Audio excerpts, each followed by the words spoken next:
Regarding Men, Episode 26, Feminism Kills in Dayton and El Paso. Well, hello everyone. Good morning, good afternoon, good evening. I'm Janice Fiamengo, and I'm here with the inimitable Paul Elam of A Voice for Men and an Ear for Men, and the wonderful Tom Golden of Men Are Good. And we're talking about a sad, sobering subject today, which is mass shootings. Of course, we've just seen news coverage of two mass shootings over the weekend, one in El Paso. A young man, I think of 21 years old, who has killed at least 20, well, he's killed 20 people, and there are many more seriously injured.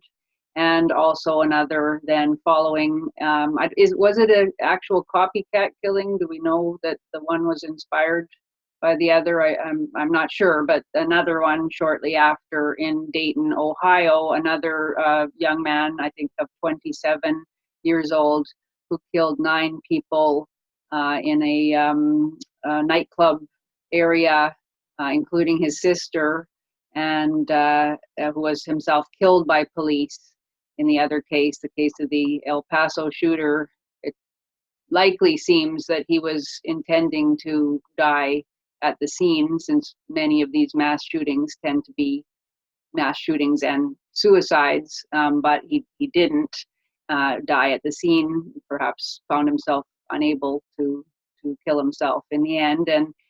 And so we've had an awful lot, of course, of coverage of these events, and we've heard a lot about the fact that these are two white men, and that white male rage, or white terrorism, as it's now come to be called, is widespread, and that it's the major problem that needs to be analyzed and denounced when it comes to these kinds of shootings.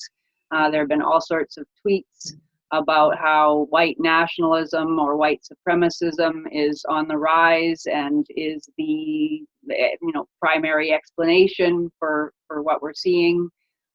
We've had people talking about the manifesto of the El Paso shooting, showing that he was motivated by hatred of immigrants, that this is a characteristic of angry white men, and that Trump himself is responsible for this kind of violence because he has supposedly failed to denounce white nationalism, which he has denounced it on a number of occasions and has recently denounced it in relation to these shootings, but that's never enough for his critics, many of whom have been quick to blame him directly because of his supposedly divisive rhetoric, his dog whistling to white supremacism, and his encouragement of people to harbor this kind of hatred against immigrants and against non-whites. So we're hearing that over and over again, and I guess what we're going to talk about today is how relevant is white nationalism or white supremacism to these mass shootings, or to mass shootings in general. I've seen tweets saying that every single mass shooter in the history of the United States was a white Christian male, every single one. Some people have claimed, which of course is nonsense, but our mass shooters in general, white and male, should we be pointing the finger of blame at whiteness and its toxicity and its drive for power? Should we be pointing the blame at masculinity and the desire for power through gun violence? Certainly that's what the pundits on the mainstream news would have us believe. So I don't know, what do we want to start with here? So many different things to talk about. There's a great deal to unpack here.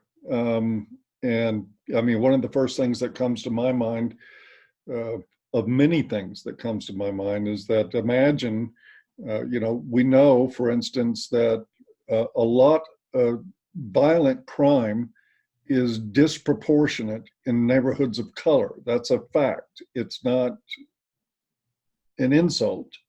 But imagine if we tagged violent crime as a matter of blackness or brownness, the outrage that would ensue from that, rightfully so. Rightfully so, exactly. that would come from that if we did that. Of course, we don't hesitate at all to attribute whiteness with all forms of evil. What also strikes me about this, Janice and Tom, is the things that we're not talking about. And there's a long list of them. And for me, at the very top of that list is fatherlessness. If you look at Adam Lanza and Nicholas Cruz and so many, and I believe it's a safe bet, we'll find a lack of father involvement in the two recent shooters. That seems to be the pattern, the more discernible pattern. If you want to look at what is probable causes for pathology in people, it's certainly not skin color. But broken families and fatherlessness can be traced to a lot of pathology in young men. One of the primary things being that we know, as Tom has pointed out many, many times in these discussions, it is fathers that instill a sense of empathy in their children. It is the experience with the father's discipline, the father's forcing to see children through the eyes of someone other than themselves, to see the world that way through another person's eyes, that actually creates and forms the empathy that child will develop in life. And what do we note in shooters? Fatherless, and obviously a lack of empathy. If you can walk through a department store gunning people down, I think it's safe to say that there's a problem with the lack of empathy there.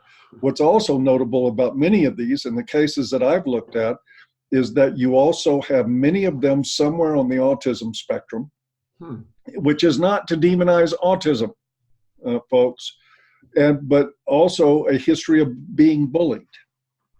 And so what do we know? We're talking about people that have been marginalized, pushed to the sides, often treated poorly, didn't have parental guidance, father involvement for one reason or another. And this seems to be a recipe for disaster for some young men and the people around them. And yet all we seem to be capable of talking about is guns and skin color, right, and gender. And it's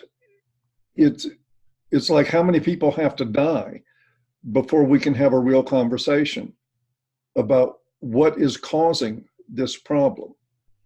I'm very disheartened by what I've seen in the media. It's been awful. And of course, on social media, it's been a lot of white demonization. It's, white males are the evil of the world, and it feeds into the Mazie Hironos of the world and the Alexandria Ocasio-Cortez of the world, who want to see, Ilhan Omar, who has already said that we should be more terrified of white males than of ISIS.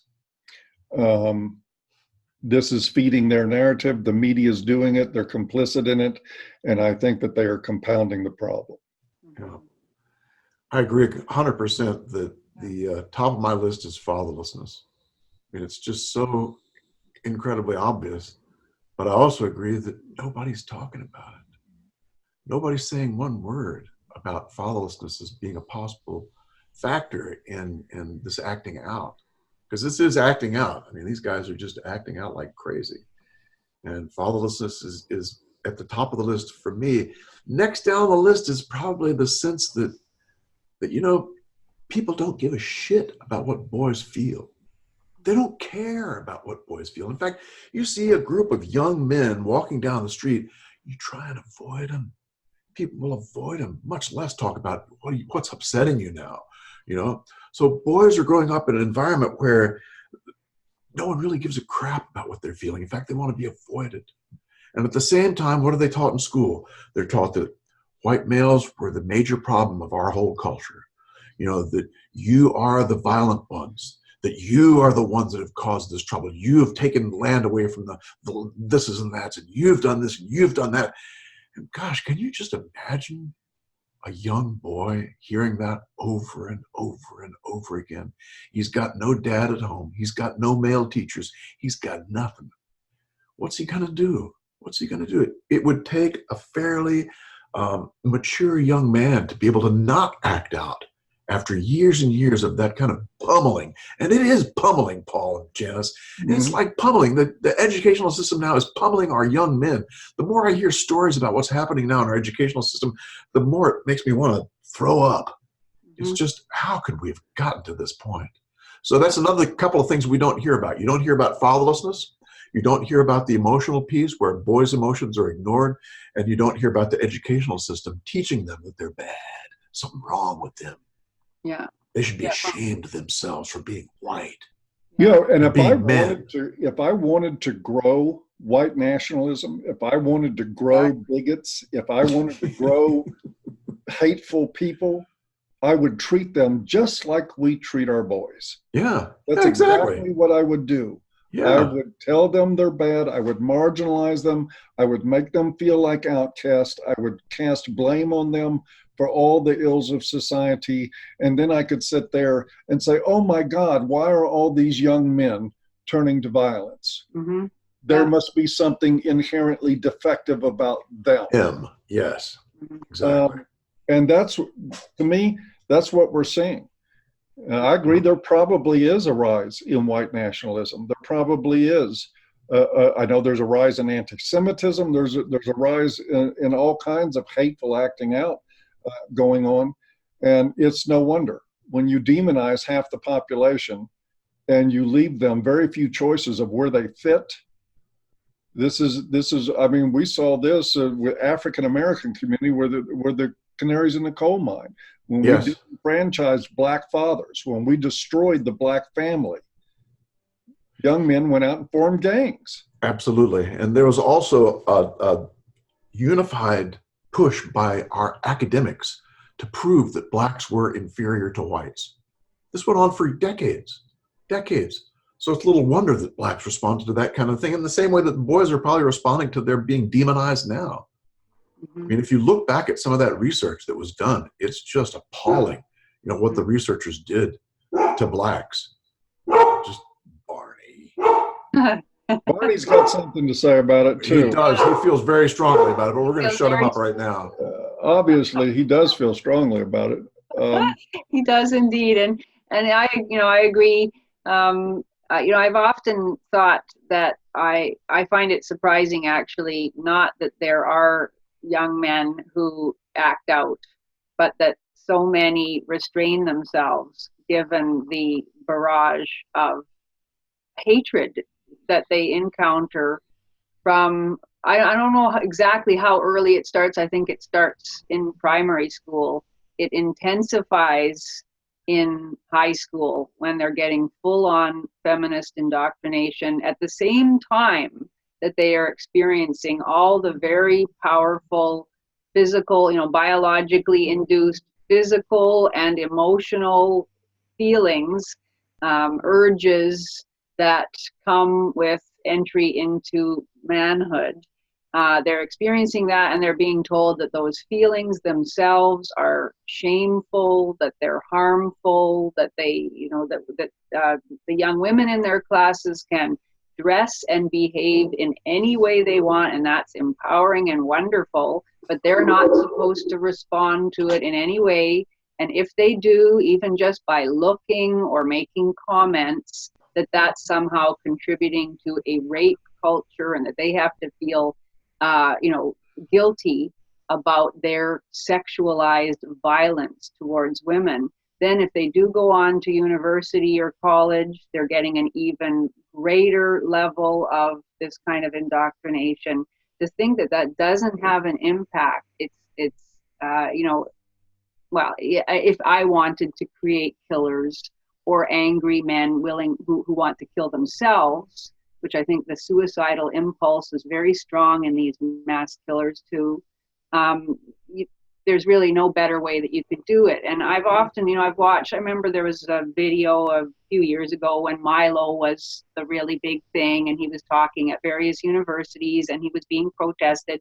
And there was one, and I can't remember now where he was, but at an American university, and he had just started speaking, and a bunch of activists came in to disrupt the talk.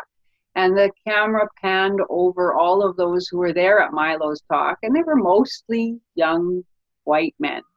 And they were sitting there while the speaker that they had brought in, that they'd been anticipating hearing, was disrupted in the most rude and, and they were being denounced as whatever, white supremacists, haters, bigots, contributors to oppression, etc.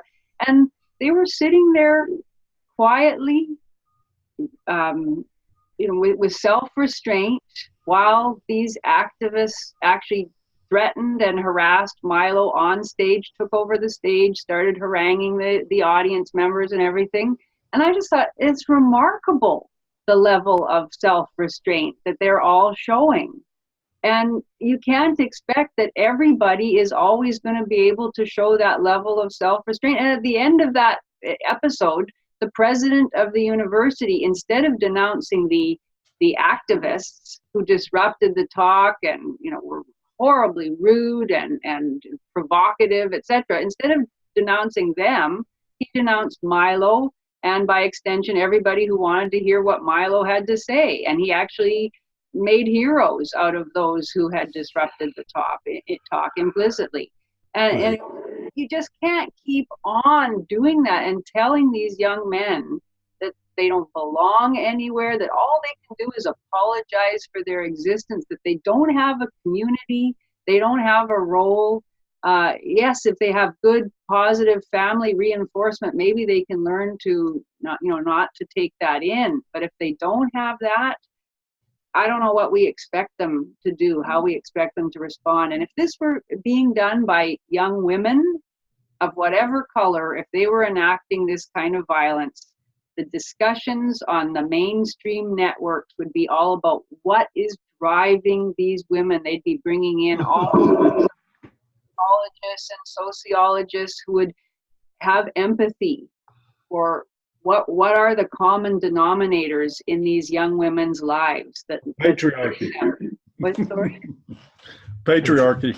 Yeah, exactly. It would be because they were victims. And of course, we're against that. We don't want to say that these men are simply victims. We denounce their violence. But if we're serious about making sure that we do everything we can do in a society to prevent this kind of violence, then simply saying that white nationalism has to be denounced at every occasion and white maleness has to be called out for the violence-inducing thing that it is, to think that that's going to somehow help is just unbelievable. It's a perfect recipe for continued anger, continued alienation, and more violence. Yeah, and and the thing is too that it has almost nothing to do with what we're dealing with. One of the shooters that the mainstream commentators are very quiet about was a declared leftist, a committed socialist, a huge supporter of Elizabeth Warren. Are we going to say that Elizabeth Warren has to apologize for this killing? This is the Dayton. She should be arrested. Yeah. Mm-hmm. It's her fault. Yeah, yeah, it's her fault. Should she have to wear sackcloth and ashes as a result of the fact that this guy was he was a socialist. He declared that. I mean, something's going on there that doesn't fit their narrative. He killed his sister amongst the others. Who knows? Maybe there's a history of family abuse there. We don't know what it is, but it has nothing to do with Trump and Trump's supposedly divisive rhetoric. The other guy mainly seems to have had the El Paso shooter.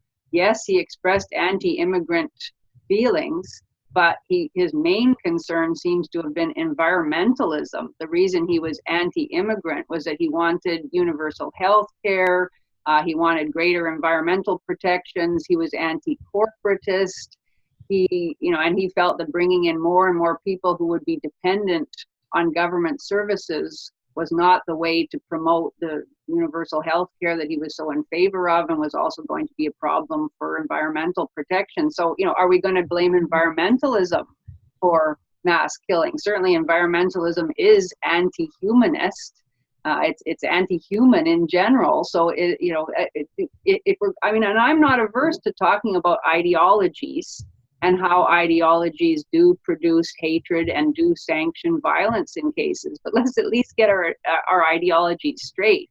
and see which ones are actually driving these people.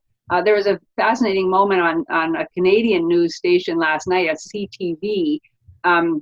They brought in John Lott. You guys know who that is? He's a very interesting man. I don't know if you can even place him on a political spectrum. He's a gun rights advocate, I believe. He's written a book about saying more guns, less crime. He's done all sorts of studies of where gun violence is where there's a lot of gun violence in compared gun laws in different states, and found that in the states where there is the most anti-gun legislation, that also tends to be the places where there is the most gun violence. And anyway, he's a very interesting person, and he runs something called the Crime Prevention Research Center. So CTV brought him on, I'm sure by mistake, because he didn't fit their narrative at all. In fact, behind him, the camera quickly shifted so that they blocked out that part. He had a big sign saying bias against guns.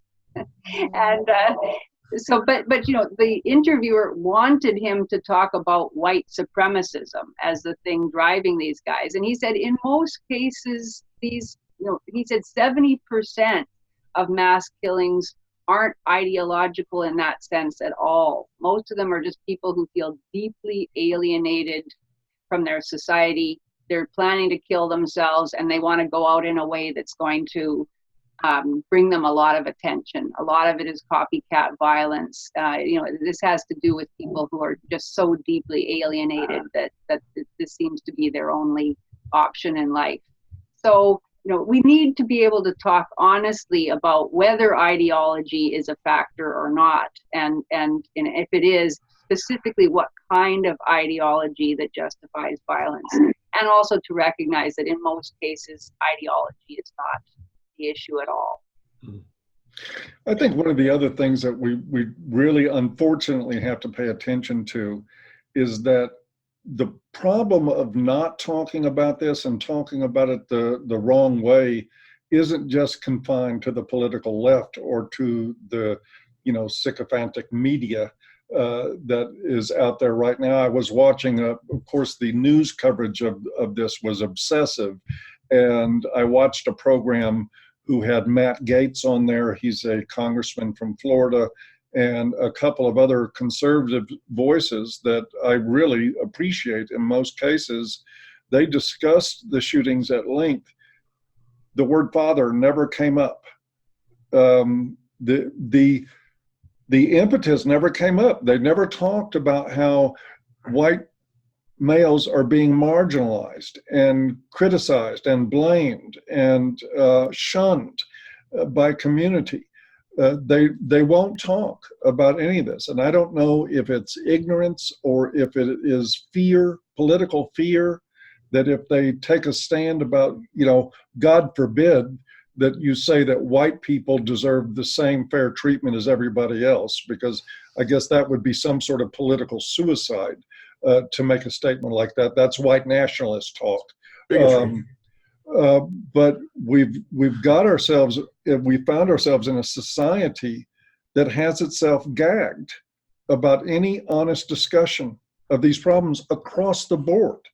Nobody's talking about it.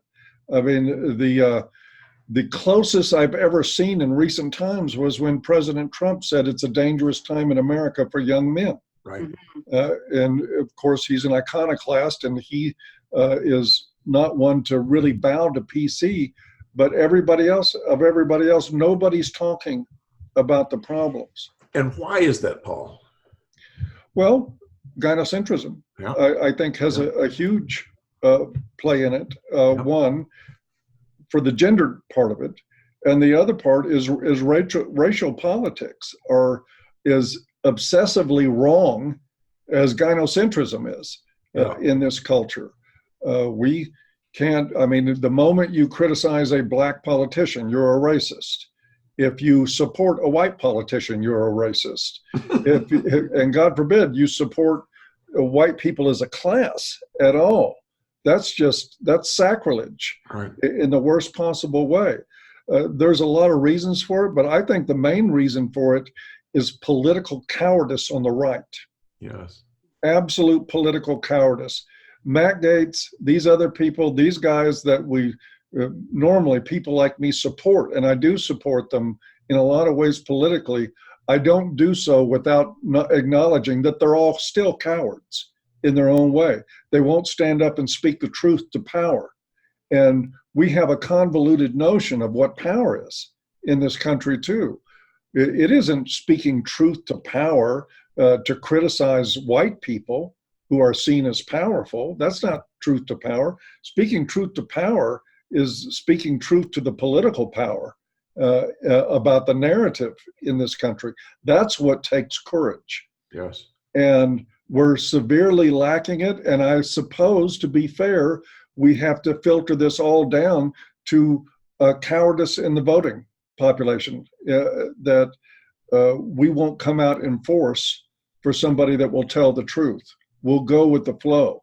That's why Trump polls so badly, when they know that a lot of people they poll are going to vote for Trump, just like they did. You know, they had Hillary winning by a massive landslide the day of the election.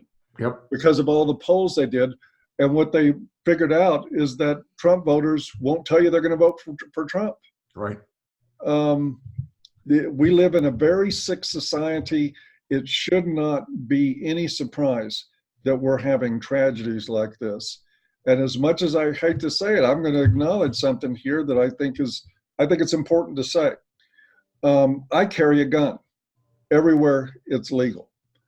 I feel uncomfortable enough with the way the culture has developed that I want that protection. And I do think, as long as we're not going to have a government that's responsive to the real problems, as long as we don't have a media that's responsive to the real problems, and our public figures are not responsive to the real problems, one possible solution is an armed citizenry, where, you know, occasionally one of these guys starts shooting people, and every once in a while, if there happens to be somebody in the crowd with a gun, they take them out.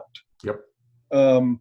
Right. And again, I'm not trying to say this to brag or to tout guns as an answer to our social problems, but we don't have anybody looking for answers to these social problems. Right. And so I think it only behooves us to take our self-defense into mind. I don't want to ever be in a situation like that without a weapon. Understood. Yeah. Well, and there was just a mass shooting in Toronto last night, I think, Oh. here in Canada, and we have extreme gun control laws in Canada to a ridiculous extent. There was a mass shooting in Toronto last night? Mm-hmm. Mm. Just heard it on the news. I don't have the details, but Hear anything about it? and we have violence in Canada too. People, Alec Manassian, for example, took a van and mowed a bunch of people down in the van. That's what happens in Europe often. People will use vehicles as their weapon of choice. And how are you gonna prevent that? So to think that gun control itself is somehow going to be the answer is just flying in the face. You look at cities in the United States, cities with the greatest amount of gun control also happen to be where the most gun violence is. Chicago. Yeah. In fact, there was apparently a mass shooting in Chicago over the weekend, but the media didn't pick that one up. Yeah. I wonder Well, why there are not. mass shootings. Yeah, there are mass shootings in cities like Chicago every weekend. Just about every weekend. That's About exactly every right. weekend, and the media says absolutely nothing about them. Couldn't care less. So Yep. yeah, the hypocrisy there, the lack of real concern over the Yes. problems Yep. in our society is it really is stunning. And we in general, of course, on this program, we are concerned with men and with men's position in society in general. And I just when I look at the outpouring of anger, and indeed I don't see how you can call it anything but hatred that is there every day in the culture at large, not just on the news, it's certainly there, but just in, you pick up a newspaper, read editorials, go on social media. It's just, it's naked, it's unashamed, it's It really is. It's amazing. It is really amazing. And I mean, Steve Brule just emailed me an hour ago to say he'd had a horrible experience at a Starbucks. He was sitting in the Starbucks working on his computer. After he'd been there 15 minutes, a woman sitting next to him, an older woman about my age, said, "Can I help you?" He looked over and she said that he had been staring at her ever since he'd come in. She was very uncomfortable with it, she said, and she was going to call the police. Steve said he hadn't even looked at her, maybe glanced. He didn't know what she was talking about, but she insisted that he had been harassing her by looking at her and that she was going to call the police on him. He didn't know what to do. He thought he could get up and leave immediately, but he thought then she'd call the police and they would be searching for him and he'd have to explain why he'd left. But to stay was also in some way to further incriminate him in her eyes. And he thought, who are the police going to believe? How are the police going to respond if she calls them? Certainly they're going to take her claims seriously and they're going to want to interview him and investigate him in some way.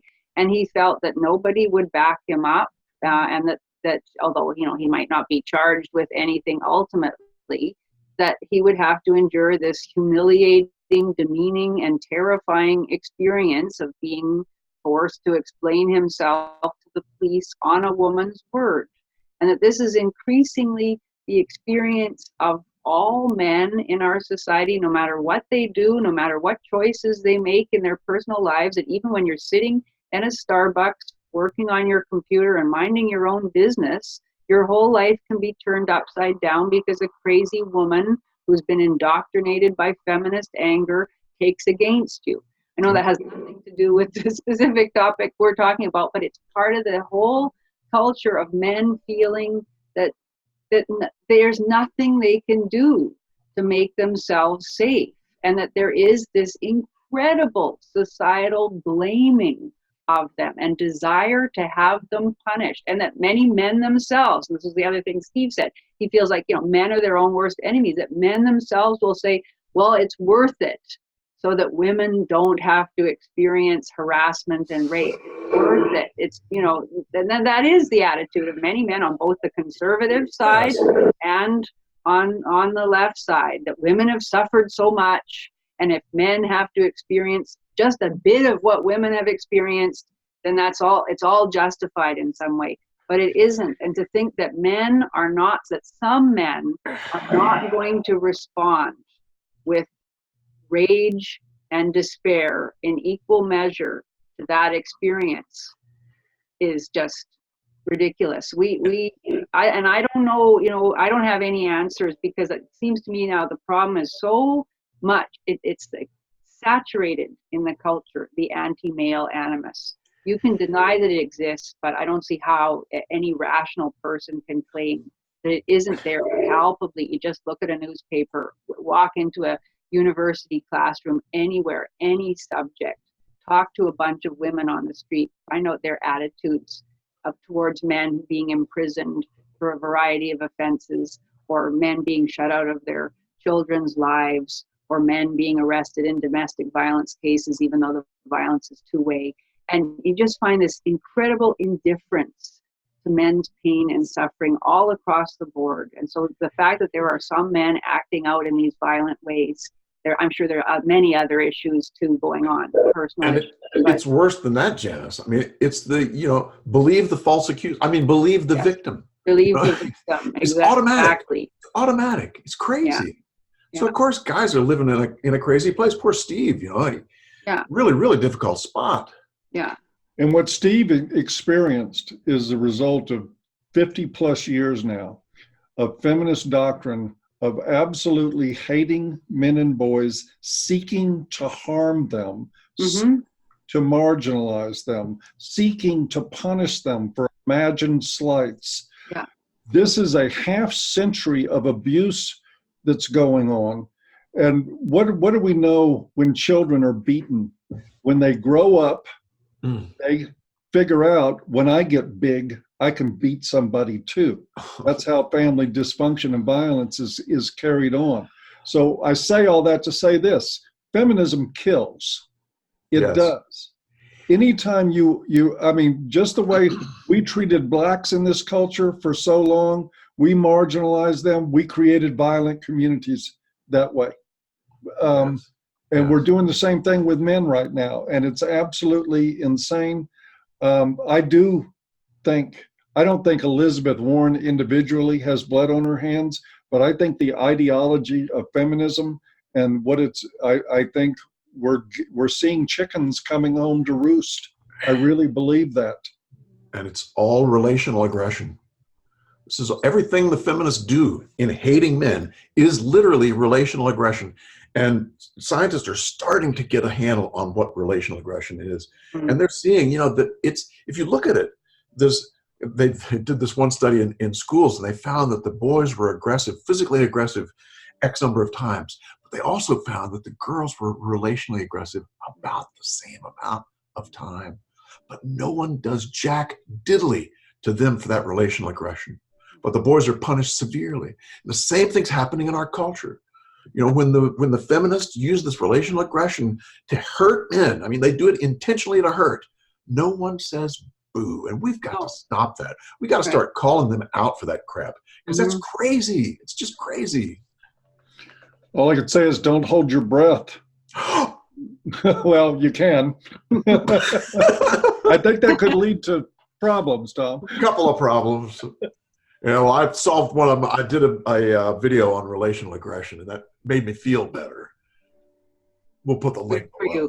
you. Good. We'll know that we're actually seeing a society start going in the right direction when people even know what relational aggression is. Exactly. Yes. Disney knows what it is. Oh, yeah. Well, I would say that is unconscious knowledge on Disney's part. Maybe so, but they've now counted the numbers of times that the Disney cartoons show relational aggression.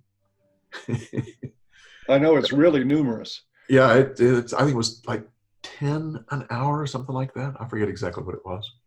But yeah, it's a lot more prevalent than most people think. And it's just one more way that men and boys are marginalized and beaten up.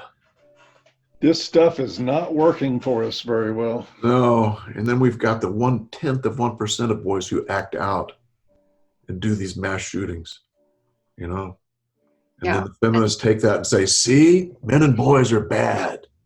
I maybe it's my paranoia, but I often feel when something like this happens, that kind of glee, a gleeful, exhilarated joy comes over many of these ideologues. Oh, good. Now we can beat them even more with this example. Whoops, my cat is.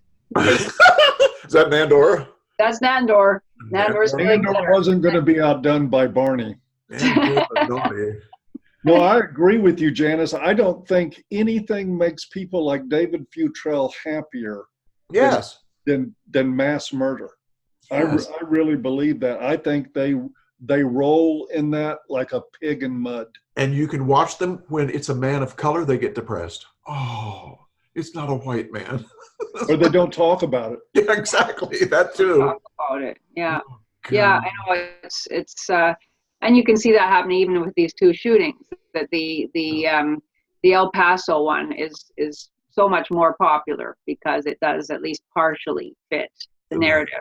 That's it. That's it. The Dayton Ever one. been driving when somebody on the road does something stupid and you end up next to them in the next lane and they're looking ahead and they just won't look at you? Just like, I will not look to the side no matter what because I just embarrassed myself. That's the way social justice crowd looks after there's something that doesn't fit the narrative. Yeah. They're just not going to, it's not going to be acknowledged. Yeah. And it's really tragic. This is causing people to die. It really is. Stopping us from developing interventions that might help, and starting with an overhaul in our family courts. Get the rats out of our family court system and start looking at divorce as an opportunity to restructure a family instead of to settle grievances. And we might go a long way with this. And get fathers back in the home. Yeah. Even the government should pay fathers to be in the home. You know, it's like some of the countries in Eastern Europe. What are they doing there? They're paying to have 3 children. You know, we can pay to have fathers in the home because that's going to save huge amounts of money. You know, in the long run. Jeez. Significant reorientation is definitely needed. Yeah. Yeah. Well, and then there's the other problem. We have a privatized prison industrial complex Yeah, go on. that feeds off of this dysfunction, and they don't want things changed. Right. So, like I said, meantime, I'm packing. Big business. Yeah. Yeah, are we about there? Well, I guess we should give out our awards. Yeah, and, you know, the whole fatherlessness thing, I think, is the overriding piece that we've talked about today. And who is it that's really done the most with the fatherless issues? Who do you think? Warren Farrell. Warren Farrell. Warren Farrell. So Warren gets the humanitarian award today. Look for his book, The Boy Crisis. Can't say I agree with every word of it, but I tell you what, Warren nails what's happening with boys, what's hurting them. He absolutely slays it in that regard. And it would really help anyone to read this and arm themselves with the data about the importance of fathers in the lives of children. Indeed. Mm-hmm. Yeah, Indeed. good for him. Good for him. And how about the PUTA? Well, Robert, go ahead.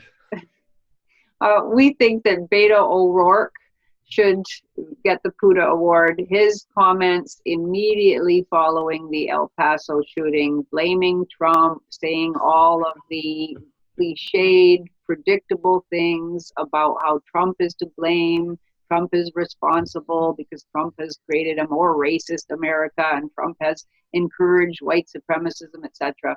I just find that so incredibly, well, it's so obviously political pandering of the most despicable sort, Yes. and a way of avoiding an honest discussion about the problems in American society. It's just really outrageous.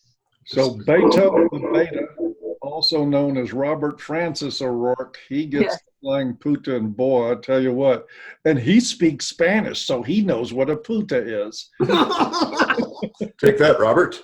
Take There he it. goes. Are we good? We're good. I think that's it. All right. Thank you all. And we'll hope to see you Thanks next a week. lot. Take care. Stay safe. All Take right. care. Indeed. Both of the above. We'll see you. Men are good.